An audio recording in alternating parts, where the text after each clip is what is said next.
বাইরে বেশ এক পশলা জোরে বৃষ্টি হয়ে গেল। এখন ছিপছিপ করে বৃষ্টি পড়ছে, তাই ভাবলাম তোমাদের সঙ্গে একটা ভিডিও শেয়ার করি।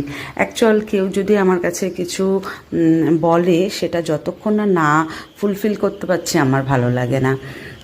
তা যাই হোক, আমার এই সাইডের যত গাছগুলো সব এখন আমি শেডের থেকে বাইরে, মানে একটু জায়গা আমি ফাঁকা রেখে দিয়েছি এই গাছগুলোর কারণেই, যাতে গাছগুলো প্রপার রোদ বৃষ্টির জল সবটা পায়। তা এখন শেডের বাইরে নিয়ে চলে এসেছি সব গাছগুলো, শুধু অ্যাডিনিয়াম বাদ দিয়ে। কেন, অ্যাডিনিয়াম তো বৃষ্টির জল পছন্দ করে না, সেই জন্য ওদেরকে রেখে দিয়েছি শেডের মধ্যে। আর তা বাদে আমার যত গাছ সব এখানটায়। হ্যাঁ, তা যেটা বলছিলাম, আমার এক বান্ধবী ও দেখতে চেয়েছিল যে আমার সংগ্রহে আমার ছাদ বাগানে কী কী গাছ আছে।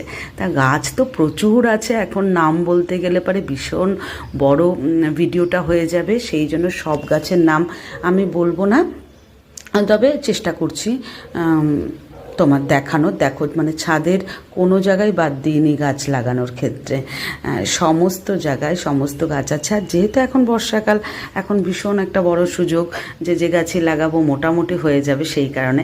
আর দেখো, এই গাছটা দেখাচ্ছি, এটা বট গাছ।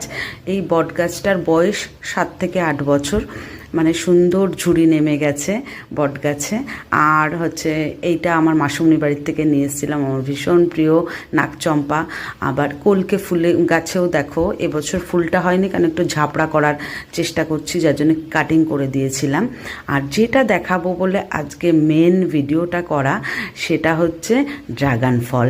এই গাছটা আমাকে আমার দাদা কমলদা দিয়েছিল, আজ 3 বছর হয়ে গেল, কিন্তু 3 বছর পরে এই প্রথম আমার ড্রাগন গাছে ফুল এসছে, এরপরে ফল হবে।